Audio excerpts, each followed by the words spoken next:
Hello students. So today we will be discussing a new chapter which is magneto-hydrodynamic power generation, MHD power generation जिसको कहते हैं. ठीक है. अब ये मैग्नेटो-हाइड्रोडायनेमिक पावर जनरेशन है क्या? तो प्रिंसिपल सबसे पहले स्टडी करेंगे. तो प्रिंसिपल वही है, Faraday's law of electromagnetic induction. ठीक है, आप सब जानते हैं कि जब भी इलेक्ट्रिक कंडक्टर में मैग्नेटिक फील्ड चेंज होती है, ठीक है, तो उसमें वोल्टेज प्रोड्यूस होती है. मैंने electric conductor is subject to changing magnetic field उसमें उसके थ्रू चेंज होनी चाहिए, तो उस कंडक्टर में वोल्टेज प्रोड्यूस हो जाती है. और हम जानते हैं कि हम जो नॉर्मल जनरेशन करते हैं उसमें हम कैसे उसके थ्रू चेंज करते हैं कि मान लो अगर हमने बाहर स्टेशनरी कंडक्टर रखे हैं, तो अंदर अगर मैग्नेटिक फील्ड है उसको अगर हम रोटेट करा दें तो मैग्नेटिक फील्ड इसके थ्रू चेंज हो जाएगी. एक वे ये हो सकता है, और दूसरा वे जो हमने स्टडी किया कि या तो हम बाहर मैग्नेट फील्ड बना दें और कंडक्टर को हम रोटेट करवा दें. तो अभी तक हम यही देखते आ रहे हैं, पर ये जो मैग्नेटो-हाइड्रोडायनेमिक जनरेशन है ये डिफरेंट है.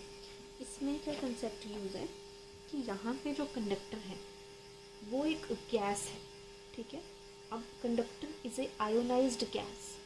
अब उस गैस को पास करवाना है एक मैग्नेटिक फील्ड में के थ्रू.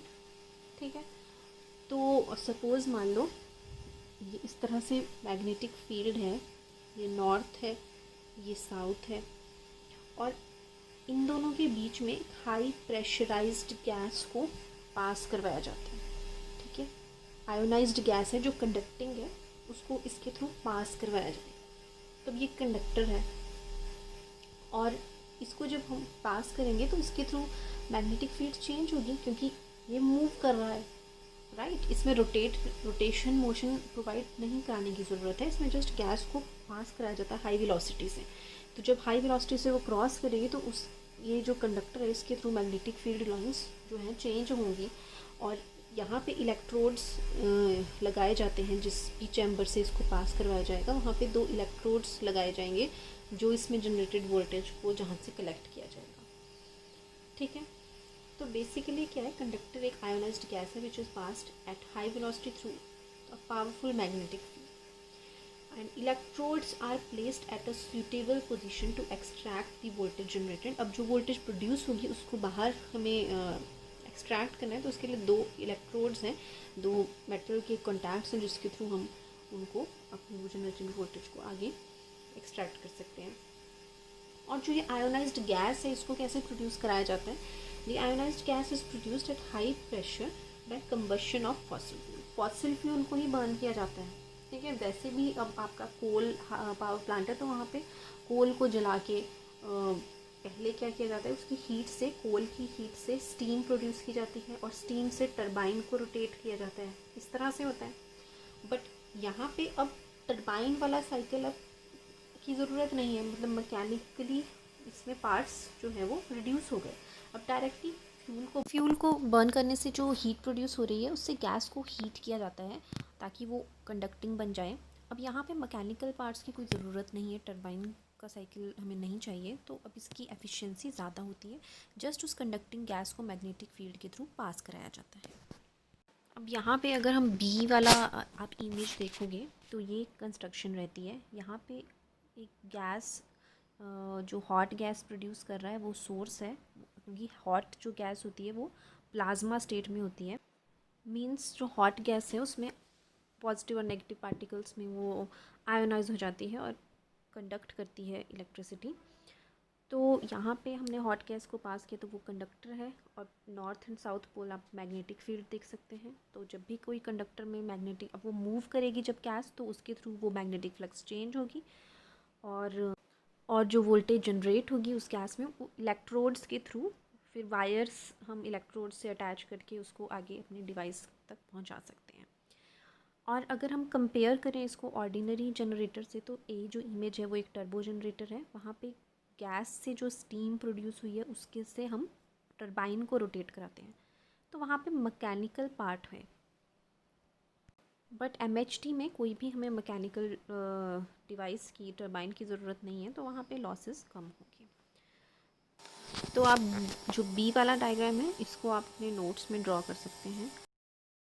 ऑल्सो यहाँ पे जो हीटेड गैस है अब वो कंडक्टर की तरह एक्ट कर रही है, तो जब उसको हम पास करा रहे हैं मैग्नेटिक फील्ड में, और तो उसके थ्रू मैग्नेटिक फ्लक्स चेंज हो रही है और उसमें वोल्टेज प्रोड्यूस हो रही है। और वो वोल्टेज कैसे प्रोड्यूस होती है ये हम ऑलरेडी डिस्कस कर चुके हैं कि उसकी वजह से जो फोर्स होल्स बनेंगे, क्योंकि ये भी अगर करंट कैरिंग कंडक्टर की तरह एक्ट करेंगे तो उसमें भी मैग्नेटिज्म आ जाएगा कुछ। जब इसमें करंट प्रोड्यूस होगा तो वो किस डायरेक्शन में होगा, जो वो इसमें वोल्टेज प्रोड्यूस होगी कि वो अपने कॉज को अपोज करेगा, क्योंकि यहाँ पे चेंज क्या, वोल्टेज क्यों प्रोड्यूस हो रही है, क्योंकि गैस इस तरफ को हम उसको मूव करा रहे हैं, तो इसमें जो करंट्स प्रोड्यूस होंगे वो इस तरह से होंगे कि वो उसके मोशन को अपोज करेंगे। तो इसमें जो करंट्स प्रोड्यूस होने हैं इलेक्ट्रोमैग्नेटिक इंडक्शन की वजह से, उसकी वजह से इसमें ब्रेकिंग फोर्स लगेगी कुछ।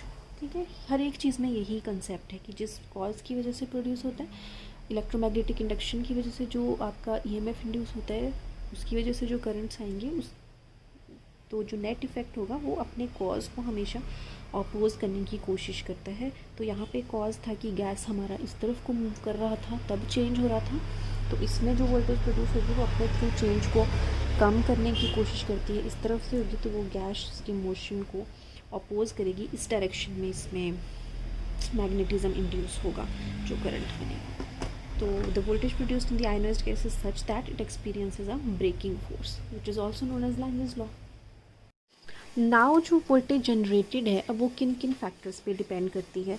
अब एक मैग्नेटिक फील्ड में हम अपनी गैस को मूव करा रहे हैं, ठीक है, तो अब हमारी, अगर हम ज़्यादा स्पीड से हमारी गैस मूव करेगी तो ज़्यादा चेंज ऑफ फ्लक्स होगा, तो उसमें ज़्यादा वोल्टेज प्रोड्यूस होगी। तो अब EMF induced the conducting gas depends on following factors. First one is gas velocity. तो गैस वेलोसिटी को अगर हमें इंक्रीज़ करना है तो हम क्या करते हैं, उसको हमें हीट करना पड़ता है, ठीक है। तो by increasing the gas velocity the rate of change of flux increases, hence more EMF induced. ठीक है, ये पॉइंट तो आपको क्लियर हो गया। अब इंक्रीज करने की वेलोसिटी हम क्या करते हैं, gas is heated by burning of fossil fuel. अब हम फॉसिल फ्यूल को बर्न करते हैं और उससे जो हीट प्रोड्यूस हुई है उससे हम जो गैस है आपकी उसको हीट किया जाता है। तो जब गैस को हीट किया जाएगा तो उसकी काइनेटिक एनर्जी बढ़ जाएगी, वो उसकी वेलोसिटी बढ़ जाएगी। तो अब वो एक तरह से आपकी गैस अब मूव करेगी और उस गैस को अब नोज़ल के थ्रू हम पास करवाते हैं। तो बस हम यहाँ पे फॉसिल फ्यूल को बर्न करके जो हीट प्रोड्यूस हुई है उसकी हेल्प से हम गैस को की वेलोसिटी को इंक्रीज़ कराया जाता है। Now second point is magnetic flux density. अब या फर्स्ट मेथड तो हमने देख लिया कि हम ज़्यादा स्पीड से अगर गैस को मूव करवाएं तो हम ज़्यादा वोल्टेज प्रोड्यूस करवा सकते हैं, और एक और तरीका है अगर हम मैग्नेटिक फ्लक्स को ही बढ़ा दें, उसकी वैल्यू को स्ट्रॉन्ग, इसको मैग्नेटिक फील्ड को बढ़ा दें और हम पास करवाएं तो भी ज़्यादा फ्लक्स चेंज करेगा, क्योंकि अब ज़्यादा वैल्यू ऑफ स्ट्रॉन्ग मैग्नेट्स बन चुके हैं। तो अब ज़्यादा हमें इसको स्ट्रॉन्ग मैग्नेट्स बनाने, तो बेसिकली ये इलेक्ट्रोमैग्नेट्स ही होते हैं, मतलब कॉइल बाउंड होती है और उसमें करंट पास किया जाता है जिससे ये मैग्नेट बन जाते हैं। तो अब अगर हम इनके थ्रू करंट ज़्यादा पास करवाएं तो ज़्यादा स्ट्रॉन्ग मैग्नेटिक फील्ड प्रोड्यूस होगा और ये ज़्यादा आपका वोल्टेज प्रोड्यूस होगा। तो सेकेंड आपका मैग्नेटिक फ्लक्स डेंसिटी हो सकता है। Now next factor is gas conductivity. अब अगर हम गैस ज़्यादा बेटर कंडक्टर है तो ऑब्वियसली उसमें ज़्यादा इलेक्ट्रिसिटी प्रोड्यूस होगी। तो अब हम गैस की कंडक्टिविटी को कैसे इंक्रीज़ करा सकते हैं, तो एक तरीका तो है कि उसको हमें हीट कराएं, ठीक है। तो for increasing the gas conductivity the gas is heated. तो जब गैस को हम काफ़ी ज़्यादा हीट करते हैं तो वो प्लाज्मा स्टेट में कन्वर्ट हो जाती है, ठीक है। प्लाज्मा स्टेट आपने पढ़ा होगा कि कुछ स्टेट्स ऑफ मैटर होती हैं आपकी, एक लिक्विड, सॉलिड, गैस, और ये फोर्थ स्टेट ऑफ मैटर है लिक्विड सॉलिड गैस के अलावा प्लाज्मा स्टेट होती है, ठीक है। तो जब गैस को हम हीट करते हैं, heating of a gas forms a plasma. Plasma जो है वो क्या होता है, पॉजिटिवली और नेगेटिवली चार्ज पार्टिकल्स का मिक्सचर एक होता है, ठीक है, it is a soup of positively charge particles and negatively charge particles, ions and electrons का एक मिक्सचर होता है जब जो गैस को हीट करने से बनता है। तो जब हम 3000 डिग्रीज पे गैस को हीट किया जाता है, at 3000 degree Celsius small degree of ionisation is observe. बहुत थोड़ी सी आयोनाइजेशन होती है, 0.1% आयोनाइजेशन, और एक्चुअल में हमें इतनी ही रिक्वायर्ड है। ठीक है, इतनी आयोनाइजेशन से हमारा काम चल जाएगा। तो हमें मतलब 3000 डिग्री सेल्सियस हम हीट करेंगे तो 0.1% आयनाइजेशन होगी। बट 3000 डिग्री हीट करने के लिए जो हमें कंबशन चैम्बर बनाना पड़ता है, that is very difficult to make. It is difficult to construct combustion chamber to withstand 3000 degree Celsius. ऐसा चैम्बर बनाना जो 3000 डिग्री सेल्सियस को विदस्टैंड कर सके, वो मुश्किल है। तो हम क्या करते हैं, हम ऐसा करते हैं कि हीट करते हैं 2400 डिग्री सेल्सियस, 2000 डिग्री सेल्सियस से 2400 डिग्री सेल्सियस तक हीट करते हैं। और बाकी की जो आयनाइजेशन की कमी है उसको पूरा करने के लिए हम एक्सटर्नल कुछ इसमें ऐड करते हैं, एक्सटर्नल सीडिंग मटेरियल ऐड करते हैं। ठीक है, जिससे आयनाइजेशन इंक्रीज हो जाती है थोड़ी। तो हम आगे देखते हैं, आप इतना नोट कर लीजिए। Now one way of increasing gas conductivity, ठीक है, without the need of exceedingly high temperature. अब हमें एक्सीडिंगली हाई टेम्परेचर के बिना अगर हमें कंडक्टिविटी को इंक्रीज़ करना है तो हम क्या तरीका है, ठीक है, it is to introduce seeding agent. उसमें सीडिंग एजेंट ऐड कर दिया जाता है गैस में। और सीडिंग एजेंट क्या करता है, वो गैस से जल्दी ज़्यादा कम टेम्परेचर पे आयोनाइज हो जाता है, तो which will ionise more readily than the gas. ठीक है, ये कम टेम्परेचर पे जो है वो आपका आयोनाइज हो जाएगा। तो लिटिल अमाउंट, बहुत कम मात्रा में हम एक सीडिंग एजेंट ऐड कर देते हैं and it will enhance the electrical conductivity. तो बेस्ट सीडिंग मटेरियल है वो सीजियम है। ठीक है, caesium is the best seeding material. और नेक्स्ट जो है वो पोटेशियम है। ठीक है, और अब हम ये सीडिंग कर देते हैं तो रिक्वायर्ड कंडक्टिविटी, एक पॉइंट आपने याद रखना कि जो गैस की कंडक्टिविटी है वो हमें 10 to 100 महोज पर मीटर, इतनी कंडक्टिविटी से काम चल जाता है, इतनी कंडक्टिविटी हमें चाहिए। ठीक है, तो हमें इतनी कंडक्टिविटी हम अब सीडिंग मटेरियल अगर ऐड कर दें तो 2000 to 2400 डिग्री सेल्सियस में ही हमें इतनी कंडक्टिविटी मिल जाती है। अब हमें 3000 डिग्री सेल्सियस तक उसको हीट करने की ज़रूरत नहीं है। Further, you have to write that MHD is a direct heat to electricity conversion type। ठीक है, फॉसिल फ्यूल से जो बर्न करने से हीट प्रोड्यूस हुई उसकी हेल्प से प्रेशराइज्ड आयोनाइज्ड गैस हमने प्रोड्यूस की, तो डायरेक्टली उससे हमने इलेक्ट्रिसिटी में कन्वर्ट कर लिया। तो it is a direct heat to electricity technique. And यहाँ पे मैकेनिकल लिंक अवॉइड हो गया, अब टरबाइन की कोई ज़रूरत नहीं है। तो एफिशिएंसी अब इम्प्रूव हो गई क्योंकि टरबाइन में लॉसेस जो होने थे वो आपके रिड्यूस हो जाएंगे। तो एफिशिएंसी 40% से 55% इम्प्रूव हो जाती है, 40% से इंक्रीज़ होके। तो यहाँ पे अब फ्यूल की बेटर यूटिलाइजेशन हो रही है आपकी। ठीक है, लॉसेस कम हो रहे हैं, मतलब अब कम फ्यूल में आप ज़्यादा इलेक्ट्रिसिटी प्रोड्यूस कर सकते हैं in comparison with the mechanical, जहाँ पे मैकेनिकल लिंक भी था नॉर्मल जो हमारा कोल पावर प्लांट था उसके कंपैरिजन में। तो बेटर यूटिलाइजेशन ऑफ फ्यूल है और उसकी वजह से एनवायरमेंटल पोल्यूशन भी रिड्यूस होता है इस मेथड से। Now we will discuss the main components of MHD power generation. तो MHD जो पावर प्लांट्स हैं उनको बेसिकली 2 कैटेगरीज में डिवाइड किया है और हम हर एक कैटेगरी के इम्पॉर्टेंट कंपोनेंट्स डिस्कस करेंगे। तो एक कैटेगरी है open cycle MHD power generation and closed cycle MHD power generation. तो we will study open cycle MHD power generation first. So open cycle MHD power generation, उसका block diagram मैंने draw कर दिया है यहाँ पे। तो सबसे पहले है कंबस्चन चैम्बर। कंबस्चन चैम्बर में हम फ्यूल को बर्न करेंगे। ठीक है, और फ्यूल को बर्न करने के लिए हम ऑक्सीजन की हेल्प की प्रेजेंस में करते हैं फ्यूल को बर्न। ऑक्सीजन ज़रूरी होती है कंबस्शन में, वो तो हम जानते ही हैं। बट जो ऑक्सीजन हमने यहाँ पे यूज़ करनी है वो भी प्री हीटेड ऑक्सीजन है, मतलब उसको भी हमने ऑलरेडी गर्म करके रखा है। बेसिकली इसका बेनिफिट ये है कि हम इसमें वेस्ट हीट को रिकवर कर रहे हैं ऑक्सीजन को हीट करने के लिए, क्योंकि हम वेस्ट नहीं जाने दे रहे। क्योंकि जो हम पहले ही हमने फर्स्ट साइकिल में तो प्री हीटेड नहीं होगी। फर्स्ट साइकिल में हमने मान लो इसको पूरा प्रोसेस कर दिया, यहाँ पे गैस को हीट कर दिया। अब जब गैस वो बाहर निकलेगी पावर जनरेट करके तो उसमें ऑलरेडी हीट होगी। अब उसको हम वेस्ट तो नहीं जाने दे सकते, ठीक है। अब मतलब जो गैस ऑलरेडी यहाँ पे पावर जनरेट कर चुकी है और उसको बाहर अब निकलना है चिमनी से, वो ऑलरेडी हीटेड होगी। अब उस हीट को भी हम यूटिलाइज़ कर सकते हैं, उसको हमें वेस्ट नहीं जाने देना है। तो उसके लिए यहाँ पे एक प्री हीटर लगा होता है। ये आपका मेन जनरेटर यूनिट है। यहाँ पे MHD डक्ट जो है, यहाँ पे पावर जनरेशन हो चुकी है। इसके बाद जो गैस निकल रही है वो पहले प्री हीटर में जा रही है।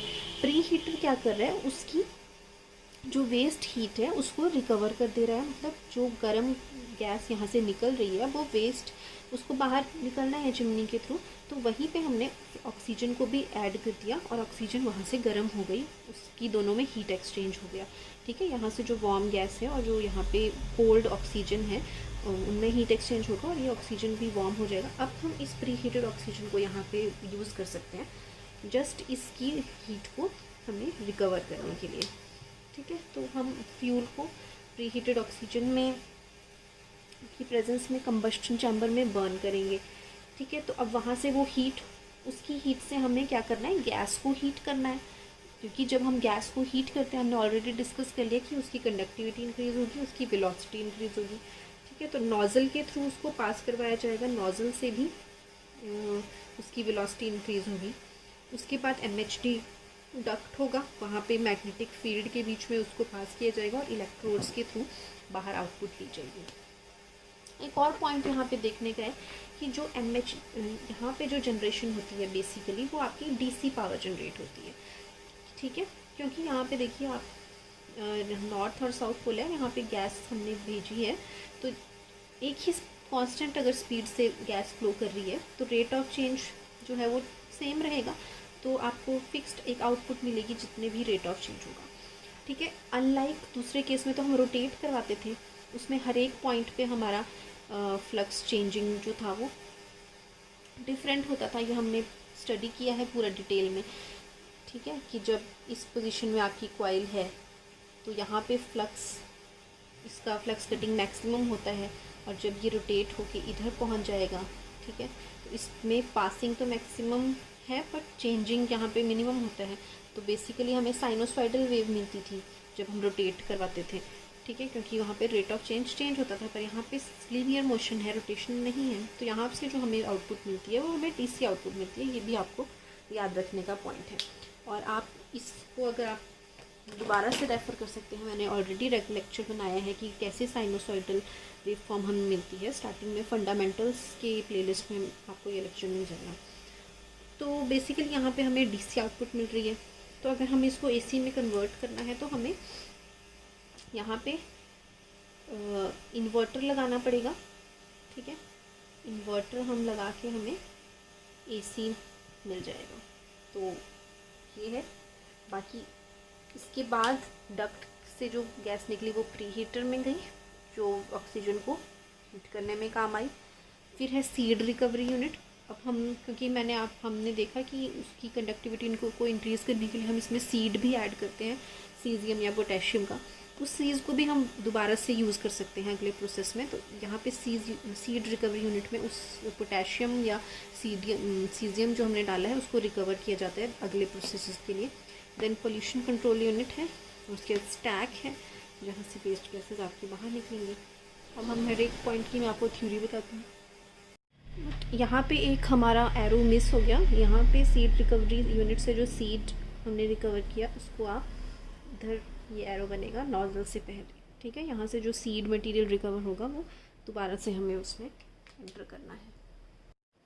सो फर्स्ट यूनिट है कंबस्शन चैम्बर। कंबस्शन चैम्बर में जो फ्यूल है, जो कि कोल, ऑयल या नेचुरल गैस में से कुछ भी हो सकता है, उसको बर्न किया जाता है विद प्री हीटेड ऑक्सीजन। और ऑक्सीजन की 1100 डिग्री सेल्सियस तक प्री हीट होती है टू ऑब्टेन कंडक्टिंग गैस, ठीक है। उससे कंडक्टिंग गैस को ऑब्टेन किया जाता है, ठीक है। उस हीट से मतलब गैस को हीट किया जाता है।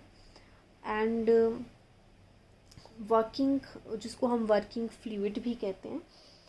तो अब जो गैस का टेम्परेचर है, जो कंडक्टिंग गैस है, वो उसका 2000 to 2700 डिग्री सेल्सियस तक हो चुका है। अब उसकी कंडक्टिविटी को हमें और इंक्रीज़ करना है, तो उसको सीड कर दिया जाता है पोटेशियम कार्बोनेट या सीजियम से। ठीक है, ये हम ऑलरेडी डिस्कस कर चुके हैं। तो कंबस्टन चैम्बर में ये प्रोसेसेस होते हैं। दोबारा से एक बार देख लीजिए। फ्यूल को बर्न किया जाता है और in the presence of pre heated oxygen, और उसकी जो फ्यूल बर्न करके हीट है, उससे जो गैस है उसको हम हीट करते हैं 2000 डिग्री से 2700 डिग्री सेल्सियस तक। फ्यूल की हेल्प से उस गैस को हीट किया जाता है, जिससे वो कंडक्टिंग गैस हमें मिल जाती है। ठीक है, तो fuel is burned to obtain conducting gas at 2000 degree Celsius to 2700 degree Celsius, and it is then seeded with these components to increase its conductivity. Second is nozzle. तो नोजल एक convergent divergent nozzle है, मतलब इस type का pipeline का structure है। मतलब यहाँ पे कन्वर्ज है, हो रही है, और इधर इसकी जो डायमीटर है वो इंक्रीज़ हो रहा है। तो इस तरह से इंक्रीज़ होता हुआ है। ठीक है, तो डाइवर्ज कर रहा है, मतलब बाहर की तरफ को, कन्वर्जेंट डाइवर्जेंट नोजल, और इससे जो वेलोसिटी है वो इंक्रीज़ हो जाती है गैस की। एंड 10⁻³ मीटर्स पर सेकेंड हमें वेलोसिटी चाहिए गैस की। Next MHD duct. MHD duct आपका मेन यूनिट है, जहाँ पे आपकी high velocity conducting gas run करती है। तो ये भी एक डाइवर्जेंट चैनल होता है। ठीक है, इसकी शेप भी आपकी डाइवर्ज करती हुई है। ठीक है, इस तरह से इंक्रीज़ करती हुई है। And it is also made up of heat resistant material, क्योंकि इसको हाई टेम्परेचर गैसेस को हैंडल करना है। तो सूटेबल मटेरियल इसको कंस्ट्रक्शन में यूज़ करना पड़ता है to handle high temperature gases and seeding material, क्योंकि इसको हाई टेम्परेचर गैसेस को हैंडल और सीडिंग मटेरियल को हैंडल करना है। तो if it has to be made up of suitable material. क्योंकि अब इसका टेम्परेचर हाई हो जाता है, तो वाटर कूल्ड वॉल्स को यूज़ किया जाता है। ठीक है, वाटर की हेल्प से उसको कूल किया जाता है। तो अब क्या होता है कि सिरामिक मटेरियल तो को यूज़ किया जाता है, सच एज जिरकोनिया और एलुमिना। ठीक है, दो जैसे मेटल है, बाहर तो मेटल है और इसके बीच में सिरामिक मटेरियल लगाया जाता है, और अगेन मेटल की लेयर होती है। ठीक है, इस तरह की उसकी वॉल्स होती हैं। जो डक्ट की वॉल्स हैं आपकी, वो दोनों तरफ मेटल होगा, बीच में आपकी सिरामिक मटेरियल सैंडविच होता है। इस तरह की उसकी वॉल्स होती हैं, क्योंकि उसको हमें वाटर कूल करना होता है। तो सिरामिक मटेरियल जब हम इसमें फिल करते हैं, तो इससे ये नॉन कंडक्टिंग हो जाता है, तो वाटर कूल इजीली किया जा सकता है। अगर कंडक्टिंग रहेगा तो यहाँ पे करंट फ्लो कर सकता है, तो पानी से उसमें आ सकता है वो। तो ceramic material such as zirconia और alumina is sandwiched between water cooled metal elements. It makes the wall electrically non conducting. Okay, तो मोस्ट कॉमन जो इंसुलेटिंग मटेरियल हैं जो बीच में सैंडविच किए जाते हैं, वो एक तो हम यहाँ पे लिख ही चुके हैं, एलुमिना और जर्कोनिया। तो ठीक है, इसमें मैग्नीशिया है, इसके अलावा आप मैग्नीशिया भी ऐड कर सकते हैं। एल्यूमिनिया तो है ही है, हमने देखा है। और कैल्शियम जर्कोनिया के जो प्रोडक्ट्स हैं, फॉर एग्जांपल कैल्शियम जर्कोनेट कंपाउंड जो है, वो भी हम फिल कर सकते हैं। तो मेन ये 3 मटेरियल्स हैं, एल्यूमिना, जर्कोनिया, मैग्नीशिया, और जर्कोनिया के साथ कैल्शियम जर्कोनेट कंपाउंड जो है। और इलेक्ट्रोड्स जो हैं, अब यहाँ पे हमारा वर्किंग जो फ्लूइड है वो बीच से फ्लो करेगा, जो गैस है, और वहाँ यहाँ पे इलेक्ट्रोड्स हम लगाएंगे इस तरह से। ठीक है, इन इलेक्ट्रोड्स में के थ्रू हम वोल्टेज आउट करते हैं। तो इलेक्ट्रोड्स जो हैं वो ग्रेफाइट के बने होते हैं या फिर वाटर कूल्ड कॉपर। ठीक है, इन 2 मटेरियल्स के हमारे इलेक्ट्रोड्स बने होते हैं। तो ये आपको मटेरियल्स याद रखने हैं कि मटेरियल्स का बना होता है। After that we can write that DC voltage which is generated, it is collected by electrodes and it is converted into AC through inverter. Next is preheater। तो अब जो गैसेस MHD डक्ट से निकल के आएंगी वो अभी भी कुछ गर्म होगी, ठीक है। The gas coming out of the MHD duct is still very hot. तो अब उस हीट से हम ऑक्सीजन को प्री हीट कर लेते हैं, जो कंबशन में नेसेसरी होता है। तो it is use to preheat the oxygen to 1100 degree Celsius for. Next is seed recovery unit. तो आपको पता है हम सीडिंग करते हैं उसकी आयनाइजेशन बढ़ाने के लिए, तो उस सीड मटेरियल को हम बाद में रिकवर कर लेते हैं, दोबारा से उसको अगेन यूज़ किया जा सकता है। तो seed material is recovered for further use in combustion chamber for seeding, ठीक है। कंबस्शन चैम्बर में सीडिंग के लिए अगेन रिकवर किया जाता है सीड रिकवरी यूनिट में। तो अगर मान लो ये एग्जांपल है छोटा सा, अगर आपको ज़्यादा मार्क्स का लिखना है तो आप इसको ऐड कर सकते हैं, अदरवाइज़ आप इसको नहीं भी लिख सकते हैं अगर शॉर्ट में आपको पूछा है। तो इसमें है कि अगर मान लो पोटेशियम कार्बोनेट से हमने सीडिंग करी है, तो कंबशन के ड्यूरिंग क्या होता है, वो पोटेशियम सल्फेट में कन्वर्ट हो जाता है, क्योंकि जो फ्यूल है नेचुरल गैस, ऑयल या कोल, उसमें सल्फ़र प्रेजेंट होता है, तो उसकी वजह से वो पोटेशियम सल्फेट में कन्वर्ट हो जाता है। तो सीड रिकवरी यूनिट में उसको दोबारा से पोटेशियम कार्बोनेट में कन्वर्ट किया जाता है केमिकली ट्रीट करके, तो इसलिए सीड रिकवरी यूनिट है। अदरवाइज़ इतना भी सफिशिएंट है फर्स्ट सेंटेंस, और अगर ज़्यादा लिखना है तो आप पूरा लिख सकते हैं। So last point is that hot gases, जो अब गर्म गैसेस हैं, that are passed through pollution control device, pollution control device से पास होती हैं, और उसमें से सल्फ़र और नाइट्रोजन को रिमूव किया जाता है, सल्फ़र और नाइट्रोजन ऑक्साइड, क्योंकि ये पॉल्यूशन क्रिएट करती हैं। तो एग्जॉस्ट करने से पहले गैसेस को पॉल्यूशन कंट्रोल डिवाइस से पास किया जाता है। नाउ सेकेंड टाइप है आपका closed cycle MHD power generation, ठीक है। तो फर्स्ट अभी हमने जो पिछला देखा उसमें डायग्राम कैसा था आपका, इस टाइप का था, मतलब यहाँ से फ्यूल कंबस्शन चैम्बर में हीट कर रहा था अपनी वर्किंग गैस को, ठीक है, और फिर वो जब हम MHD डक्ट से पास करा रहे थे, और फिर सीड को हम रिकवर कर रहे थे, और वेस्ट जो गैसेस थी उनको हम आउट कर दे रहे थे, ठीक है। मतलब जो वर्किंग फ्लूइड था वो एक ही बार पास हो रहा था, और उसको हम वेस्ट को फिर वो एटमॉस्फेयर में रिलीज़ हो जा रहा था। हम रिकवर सिर्फ सीड मटेरियल को रिकवर कर रहे थे, जिसको हम दोबारा यूज़ कर रहे थे, और उसकी हीट से हम ऑक्सीजन को हीट कर रहे थे जो वेस्ट गैसेस थी, पर वेस्ट गैस उस गैस को दोबारा से हम सर्कुलेट नहीं करवा रहे थे, ठीक है। ओपन साइकिल में सिर्फ एक बार हम सर्कुलेट करवा रहे थे। बट क्लोज्ड साइकिल में क्या होगा, अब वर्किंग फ्लूइड यहाँ पे आप देख सकते हो, ये क्लोज्ड पूरा आपका सर्कल टाइप का बन रहा है, मतलब जो आपका फ्लूइड है वो इसी में सर्कुलेट होगा, ठीक है। एक बार जो हमने वर्किंग फ्लूइड गैस यूज़ की, उसी को हम दोबारा से हीट करके यूज़ कर रहे हैं, उसको एटमॉस्फेयर में रिलीज़ नहीं कर रहे। प्रीवियस केस में हम उसको एक बार ही यूज़ कर रहे थे और सिर्फ सीड मटेरियल को रिकवर कर रहे थे। तो वही लिखा है कि in open cycle working fluid is passed through MHD duct only once, open cycle में सिर्फ एक बार पास किया था, whereas in closed cycle working fluid is repeatedly used, इसमें वर्किंग फ्लूइड बार बार हम यूज़ कर रहे हैं, ठीक है। तो वर्किंग फ्लूइड ओपन साइकिल में एयर है, ठीक है, एयर था उस केस में, हम जो एटमॉस्फेयर नेचुरल आपकी एयर होती है उसी को हम फ्यूल गैसेस को हीट करके नेचुरल एयर को ही हीट कर रहे थे, एटमॉस्फेयर की जो एयर होती है, ठीक है, कोई स्पेशल गैस यूज़ नहीं हो रही थी इसमें। बट जो आपका ये क्लोज्ड साइकिल है, इसमें जो वर्किंग फ्लूइड है वो आपका एक इनर्ट गैस होता है, या आइदर आप हीलियम यूज़ करते हैं या आर्गन यूज़ करते हैं, तो ये मेन डिफरेंस है। तो आप ये पॉइंट्स नोट कीजिए एंड डायग्राम बनाइए।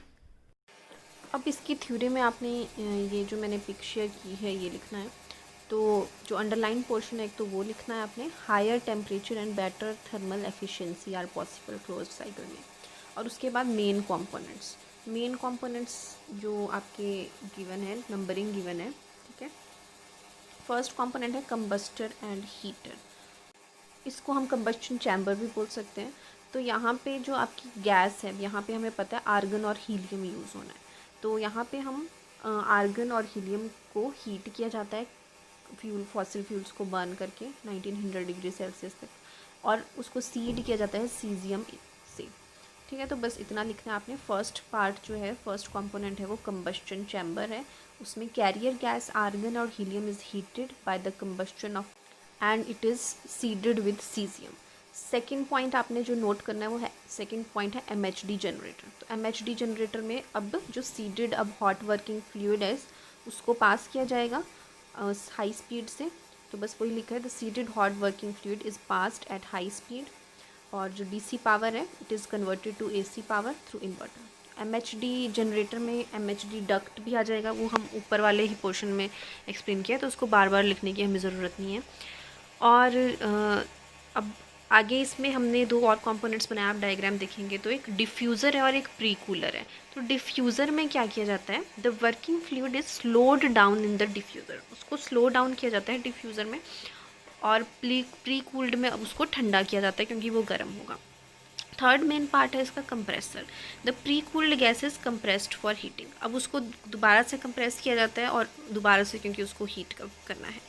ठीक है, तो मेन क्लोज्ड साइकिल में आपने बस इतना लिखना है। पहले जो मैंने आपको अभी वीडियो शेयर की वो लिखना है एक तो, और सेकंड इसमें से, इस पिक में से सिर्फ आपको एक अंडरलाइन पोर्शन लिखना है कि higher temperature and better thermal efficiency are possible, और उसके मेन कंपोनेंट्स लिखने हैं, कंबस्टर एंड हीटर या फिर combustion chamber. Second MHD generator, MHD generator में हमने डिफ्यूज़र डिस्कस किया, प्री कूलर डिस्कस किया, and third is compressor. So that's it. Now we will discuss the advantages of MHD generator. So first one is that MHD generators convert heat or thermal directly into electrical energy. ठीक है, it has no moving parts, तो कोई mechanical losses भी नहीं होंगे। तो अब losses कम है तो therefore it is highly efficient। ठीक है, बहुत efficiency इसकी ज़्यादा है, ज़्यादा जो conventional generators होते हैं उनसे ज़्यादा है, तो efficiency ज़्यादा है, तो अब इसकी cost भी कम होगी। ठीक है, सेम पावर जनरेशन के लिए इसमें कम हमें कॉस्ट लगेगी, एंड इसकी ऑपरेशनल एंड मेंटेनेंस कॉस्ट भी कम है क्योंकि इसमें मैकेनिकल पार्ट्स कम है, एंड किसी भी टाइप ऑफ फ्यूल पे ये वर्क कर सकता है। Now we will discuss its main disadvantages. तो सबसे पहले डिसएडवांटेज है कि efficiencies attained so far have been relatively low. ठीक है, मतलब अभी तक जितनी एफिशिएंसीज हुई हैं वो उतनी हम, वैसे तो इसकी एफिशिएंसी ज़्यादा होती है पर हम अभी तक जितना कंस्ट्रक्ट कर पाए हैं इस टाइप के पावर प्लांट्स में, हम इसकी फुल कैपेसिटी को अभी तक हम यूटिलाइज़ नहीं कर पाए हैं। तो रिलेटिवली है तो ज़्यादा ही है, बट जितनी ज़्यादा होनी चाहिए उतनी ज़्यादा तक हम अब अचीव नहीं कर पाए हैं। ठीक है, सेकंड पॉइंट है जो मैंने सिर्फ अंडरलाइन किया है वो लिखना है आपने, the electromagnets require very large power to create strong magnetic field. Electromagnets को हमें स्ट्रॉन्ग बनाने के लिए काफ़ी ज़्यादा पावर इसमें लगती है। थर्ड पॉइंट आपने लिखा है कि जो भी कंपोनेंट्स हैं, कंबशन चैम्बर है, डक्ट है, इलेक्ट्रोड्स हैं या एयर प्री हीटर्स हैं, इन सब को बहुत हाई टेम्परेचर को सहन करना पड़ता है क्योंकि हाई टेम्परेचर पे इसका ऑपरेशन होता है, और जो गैसेस होती हैं वो भी इनको हार्म कर सकती हैं। तो they are expose to very corrosive gases and at very high temperature, therefore life इनकी जो है वो थोड़ी शॉर्ट है। फोर्थ पॉइंट है इसका कि जो ऐश है, अब जो ऐश कंटेंट बनता है उससे भी कोरोजन हो सकता है। तो the ash content is carried over with the combustion gases and tend to cause erosion of the exposed surfaces, उसका erosion हो सकता है, अपने words में आप लिख सकते हैं। Next, there is a serious problem of separation of seed material from the fly ash, seed material को separate करने में भी problem होती है। And next, इसमें हमें स्पेशल फ्यूल गैसेस का यूज़ करना पड़ता है और प्री हीटिंग भी करनी पड़ती है एयर की। And last point is that the fabrication, इतने हाई टेम्परेचर को सहन करने वाली जो हमें डक्ट बनानी पड़ती है और हीट एक्सचेंजर्स बनाने पड़ते हैं वो भी काफ़ी एक्सपेंसिव और प्रॉब्लमेटिक रहता है। तो आप इनमें से जो मेन पॉइंट्स हैं अपने वर्ड्स में आप उनको नोट डाउन कर सकते हैं। एंड फॉर योर रिवीजन, जो मैंने ये टिक मार्क किए हैं क्वेश्चन, इनको आप एक बार स्टडी कर लीजिए और इनको सॉल्व करने की कोशिश कीजिए। So thank you.